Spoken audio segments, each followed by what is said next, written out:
Alhamdulillah, puji dan syukur senantiasa kita panjatkan kepada Allah Subhanahu wa Ta'ala, yang karenanya lah kita hidup, karenanya lah kita beriman, karenanya lah kita mendapatkan manisnya iman, karenanya lah kita mendapatkan kesempatan untuk menjadi orang yang muslim, dan karenanya pula kita mendapatkan kesempatan untuk meraih surga yang telah dijanjikan olehnya. Dialah Allah, tiada Tuhan selain Dia. Kepadanya lah kita senantiasa menyembah, kepadanya lah kita senantiasa memohon ampunan demi ampunan atas dosa kita yang tidak pernah terbatas. Kepadanya lah kita senantiasa memohon, kepadanya kita meminta, dan kepadanya kita akan dikembalikan pada satu saat yang tidak ada keraguan di dalamnya. Salat dan salam semoga tercurah dan terlimpahkan kepada baginda Nabi besar Muhammad sallallahu alaihi wasallam, manusia mulia yang senantiasa kita ikuti setiap perkataan dan perbuatan-perbuatannya. Tidak ada satupun manusia yang layak untuk dicontohi, diteladani, kecuali manusia terbaik yang pernah berjalan di atas muka bumi ini, Rasulullah sallallahu alaihi wasallam. Ayyuhal ikhwah, saya dulu adalah orang yang tidak meyakini Allah Subhanahu wa Ta'ala. Saya termasuk orang-orang yang membenci Rasulullah Muhammad sallallahu alaihi wasallam. Saya termasuk orang yang tidak peduli dengan apapun yang terjadi. Saya termasuk orang yang membela sesuatu yang jahat jika itu baik di mata saya. Saya termasuk orang yang tidak menyukai kebaikan karena saya berbuat kejahatan. Tapi Allah Subhanahu wa Ta'ala menunjukkan kepada saya jalan kebaikan, jalan Islam, yang ketika kita berpikir dengan akal kita, maka tidak ada yang kita temukan kecuali agama yang sempurnanya adalah agama Islam. Alhamdulillah, Allah persilahkan kepada saya hidayahnya. Kemudian saya mencicipi agama Islam. Hal yang terbaik yang pernah saya rasakan dalam hidup saya adalah ketika menemukan Allah sebagai Tuhan yang sebenarnya. Tunduk, kepala saya sujud, menemukan. Lalu saya berkata dalam hati saya, akhirnya saya bisa bersujud pada Tuhan yang benar, pada Tuhan yang terbukti, bukan pada Tuhan akal-akalan, bukan pada Tuhan perkiraan, tapi Tuhan yang benar-benar membuktikan bahwa Dia adalah Tuhan pencipta semesta alam.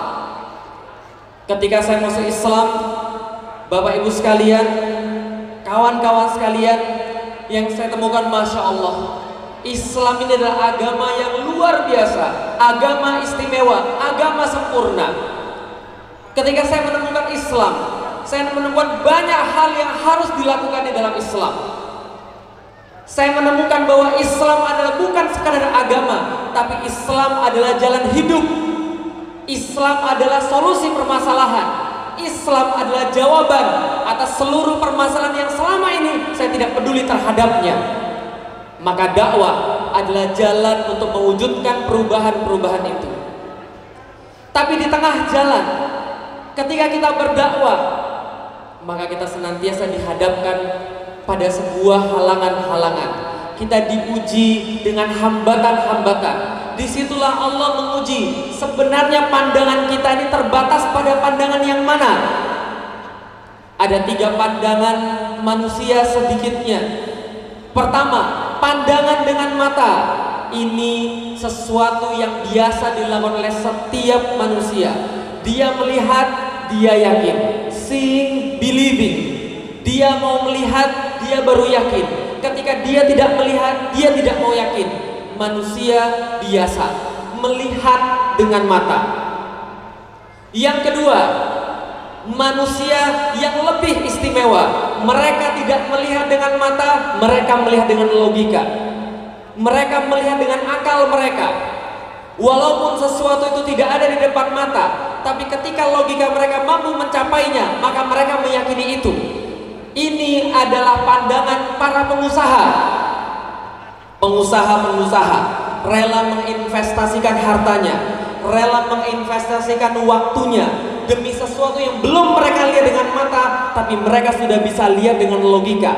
Mereka bisa bayangkan di kepala mereka. Ini pandangan yang kedua. Pandangan yang ketiga, pandangan orang yang beriman pada Allah dan Rasul-Nya. Mereka tidak perlu melihat dengan mata, mereka tidak perlu melihat dengan logika mereka, tapi apabila Rasulullah SAW menyatakan itu, Allah menjamin itu, maka mereka meyakini seolah-olah mereka melihat dengan mata mereka dan mereka melihat dengan logika mereka. Ini kekuatan yang tidak terbatas.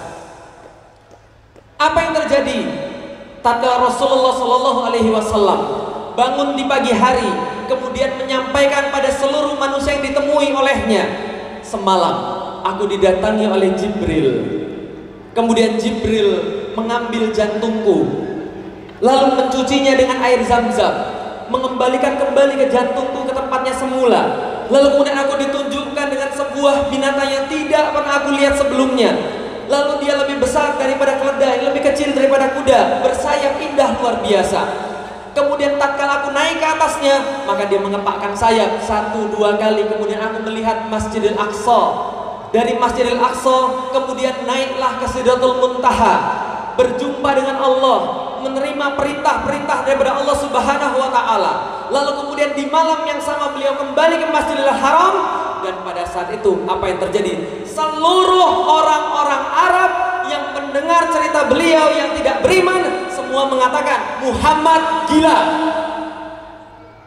Karena yang mereka lihat adalah dengan mata, yang mereka lihat dengan logika. Mana mungkin khayal, bohong. Muhammad gila.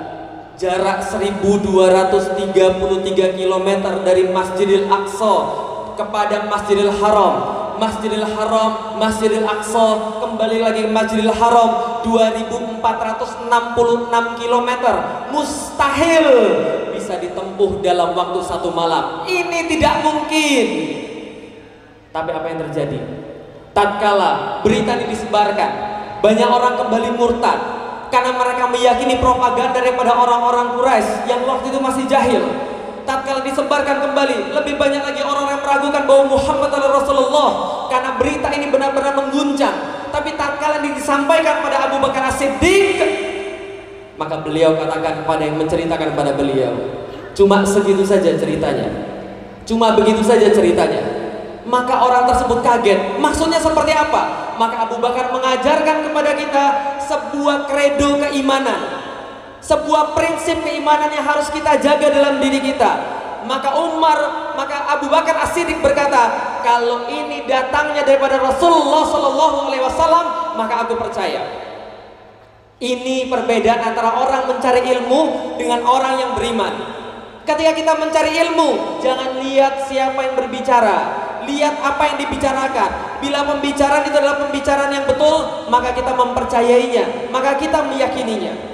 Tapi dalam perkara iman, kita tidak pernah melihat apa yang dibicarakan. Yang kita lihat adalah siapa yang berbicara. Ketika yang berbicara adalah Allah, yang berbicara adalah Rasul, maka itu adalah sebuah kepastian, maka itu adalah sebuah keniscayaan. Ketika saya masuk Islam, saya kemudian bergabung dalam jamaah dakwah. Keinginan saya satu, keyakinan saya satu, Islam pasti akan bangkit, Islam pasti akan berjaya kembali. Karena demikianlah bisyarah daripada Rasulullah SAW. Tatkala itu ayah saya datang, lalu kemudian berkata, "Lik, kamu ini ngapain sih, Lik? Kamu ini ngapain sih masuk Islam? Kamu nggak lihat itu orang-orang Islam berantem sendiri? Kamu nggak lihat itu orang-orang Islam kalau janji nggak ditepati? Kamu nggak lihat itu orang-orang Islam joroknya minta ampun? Itu kamu nggak lihat orang yang Islam itu loh kayak apa?" Saya katakan, "Pi, yang papi lihat itu bukan Islam. Yang papi lihat itu adalah Muslim. Islam satu, Muslim yang lain. Mereka terpisah sama sekali sekarang." Lalu bapak saya bertanya, "Lalu kamu bilang yang sekarang di orang-orang Islam itu, Muslim-Muslim itu, ulama-ulamanya yang bahkan tidak mau membela Islam itu, ulama-ulamanya yang bahkan mengatakan bahwa orang-orang yang non-Muslim boleh memimpin orang Muslim, yang orang kafir lebih baik dan lebih jujur daripada orang Muslim itu, mereka nggak ngerti Islam sama sekali." Saya katakan, saya nggak ngerti mereka ngerti Islam atau tidak. Saya bahkan juga nggak tahu pemahaman Islam sampai di mana. Tapi yang saya ketahui adalah Islam tidak pernah seperti itu. Lalu bapak saya bilang, lalu kamu merasa kamu dan teman-temanmu ini sudah hebat di dalam Islam. Berapa persen sih emang orang-orang yang ngerti Islam, yang menurut kamu orang muslim yang ngerti Islam? Saya sampaikan, orang muslim yang ngerti Islam tidak pernah akan lebih banyak daripada orang-orang yang abai tentang Islam. Karena Allah menjanjikan di dalam Al-Quran, orang-orang yang berjuang di jalan Allah, orang-orang istiqomah, jumlahnya sedikit, jumlahnya tidak banyak. Mereka jumlahnya sedikit, karena itulah yang memasuki surga Allah jumlahnya sedikit. Takbir. Maka kemudian ayah saya bertanya, lalu kamu ini mau ngapain? Saya katakan, saya insya Allah akan mencoba untuk membawa orang-orang yang banyak ini untuk kembali pada aturan mereka, meyakini bahwa Islam adalah sesuatu yang luar biasa. Karena saya betul-betul merasa pusing, merasa muak, merasa galau ketika melihat umat muslim di depan mereka ada dua gelas, gelas yang bening dan gelas yang berisi air comberan. Kemudian mereka memilih dengan air comberan itu, mereka minum, kemudian mereka mengeluh, sakit perut, pusing kepala, padahal itu yang mereka pilih, dan mereka membiarkan ada air yang sangat jernih luar biasa. Maka saya katakan, saya akan berdakwah mengembalikan Islam ke tubuh kaum muslim. Lalu ayah saya bilang, ngayal, gak mungkin, kamu nih gila. Persis seperti yang dikatakan pada Rasulullah Muhammad. Tatkala kita ingin memperjuangkan sesuatu, tatkala kita ingin meraih bisyarah Allah dan Rasulullah Sallallahu Alaihi Wasallam, kita senantiasa diuji. Apakah kita berpikir dengan mata, apakah kita berpikir dengan logika, atau kita berpikir dengan keimanan kepada Allah Subhanahu Wa Taala. Maka ayo ikhwah, coba kita tengok apa yang membedakan kita dengan para sahabat. Para sahabat tidak memiliki teknologi seperti kita. Para sahabat terbatas jumlahnya. Para sahabat tidak memiliki apa yang kita miliki berupa kemudahan-kemudahan. Tapi para sahabat senantiasa ditolong oleh Allah Subhanahu Wa Taala. Apa yang mereka miliki yang tidak kita miliki? Yang mereka miliki adalah mereka tidak hanya melihat dengan mata dan logika, tapi mereka melihat dengan keimanan mereka. Ini yang kita tidak ada. Sekarang kita, apapun harus kita buktikan dengan mata, apapun harus kita buktikan dengan logika. Lalu di mana keimanan kita pada Allah Subhanahu Wa Taala? Lalu apa yang membedakan kita dengan orang-orang Yahudi? Tatkala mereka disuruh oleh Rasulullah, berimanlah kalian kepada Allah, jawaban mereka, tunjukkan kami di mana Allah. Bersegeralah kalian pada surga, mereka katakan, tunjukkan dulu kami di mana surganya. Mereka melihat baru percaya. Bedanya orang-orang muslim dengan orang-orang kafir adalah, orang kafir melihat dulu baru percaya. Kita percaya, kita akan lihat. Itu bedanya. Percaya surga, yakin, insya Allah kita akan lihat. Beda kita dengan mereka. Mereka perlu melihat baru percaya. Kita percaya baru kita akan lihat. Beda kita dengan mereka. Mereka takut mati karena mereka merasa bahwa mati adalah sesuatu yang memisahkan antara mereka dan yang mereka cintai. Keluarga mereka, harta mereka, mobil-mobil mereka, perniagaan mereka, anak-anak mereka. Sedang kita, mati bagi kita adalah penghubung dengan sesuatu yang sangat kita rindukan. Janji Allah Subhanahu Wa Taala, kerinduan kita pada Rasulullah Sallallahu Alaihi Wasallam. Maka ini yang membedakan antara kita dan mereka. Tatkala Sumayyah disiksa oleh orang-orang Quraisy, dipaksa untuk kembali pada agama lamanya, sementara anaknya Amr bin Yasir diikat, kemudian menyaksikan dua orang tuanya dibunuh di depan mata dia. Yasir ayahnya dibunuh terlebih dahulu, lalu kemudian Sumayyah disiksa. Tatkala disiksa, diminta mengakui adanya Tuhan selain Allah, maka dia meludahi yang menyiksanya. Kemudian marahlah, lalu kemudian mengambil tongkat, menusukkan dari kemaluan Sumayyah sampai tembus kepada lehernya. Tatkala itu terjadi, ya ayyuhal ikhwah, maka Sumayyah berteriak lewat Rasulullah Sallallahu Alaihi Wasallam, lalu menjanjikan pada Sumayyah, sabron ala Yasir, sabarlah wahai keluarga Yasir, fa inna mau'idukumul jannah, sesungguhnya Allah sudah menjanjikan surga bagi kalian. Apa jawab Sumayyah? Apa jawab Sumayyah? Sumayyah menjawab pada Rasulullah, ya Rasulullah, surganya sudah di depan mata saya. Apakah dia melihat surga? Dia tidak melihat surga karena matanya sama seperti kita. Akan tetapi ayolah ikhwah, Sumayyah benar-benar meyakini perkataan Rasulullah. Karena bagi dia perkataan Rasulullah Shallallahu Alaihi Wasallam jauh lebih nyata daripada kenyataan di depan mata. Sakit hilang, panas hilang, ragu hilang, karena ucapan Rasulullah Shallallahu Alaihi Wasallam lebih berarti daripada semua itu.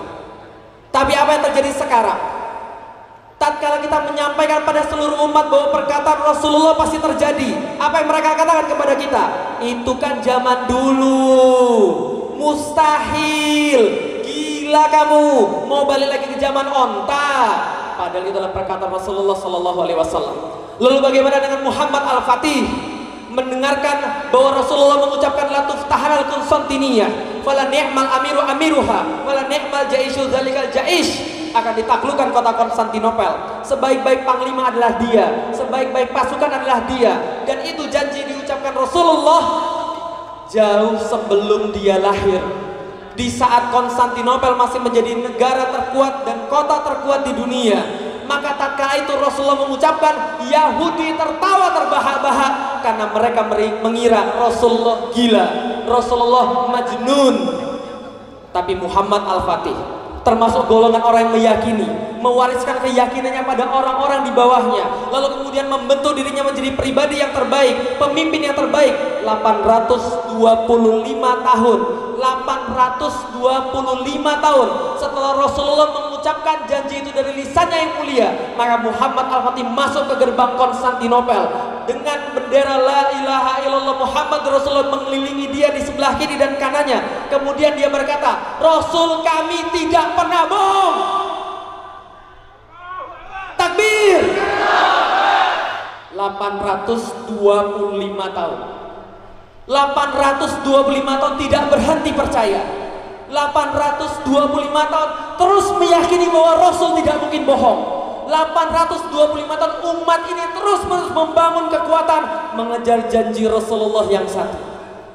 Sementara terbentang di depan mata kita, terbentang di depan mata kita satu episode yang terakhir yang kita tunggu, satu episode yang terakhir yang Rasulullah janjikan kepada kita, satu episode terakhir yang merupakan sebuah penutup daripada hadis yang begitu indah.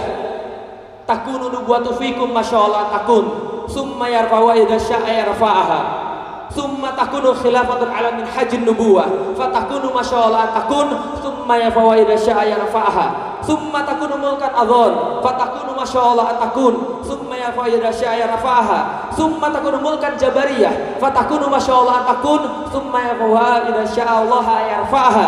Yang kelima, summa takunu khilafatan ala min hajjin nubuwah. Takbir. Tatkala janji ini diucapkan oleh Rasulullah Sallallahu Alaihi Wasallam, Rasul menyampaikan akan ada masa kenabian di tengah-tengah kalian, dan masa kenabian itu akan lewat kalau Allah menginginkan. Kemudian datang masa kekhilafan yang Allah akan jaga sampai Allah mau mengangkatnya. Kemudian akan ada masa mulkan adon, pemimpin-pemimpin yang masih menggigit syariat, namun mereka berbuat zalim.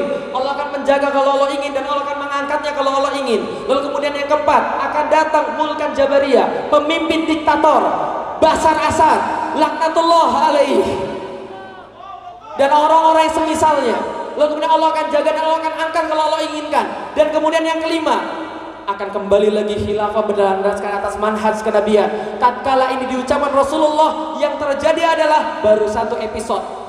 Takunu nubuwatu fikum, akan datang masa kenabian. Para sahabat melihat Nabi, para sahabat bersama Nabi. Di masa kita, episode ini tinggal yang terakhir. Episode tinggal yang terakhir. Maka LGBT merajalela. Anda paham sama sekali sekarang bahwa mereka benar-benar mentarget anak-anak muda agar anak-anak muda kehilangan atas Islamnya. Tapi tenang, Allah akan menyempurnakan agama ini walaupun orang-orang kafir tidak menyukai, walaupun orang-orang musyrik membencinya. Maka tinggal yang terakhir, kebangkitan Islam. Yang perlu kita lakukan adalah bersabar, terus berjuang, jangan menyerah, abaikan orang yang tidak percaya. Maka insya Allah kita akan melihat janji Rasulullah menjadi nyata di depan mata kita. Takbir.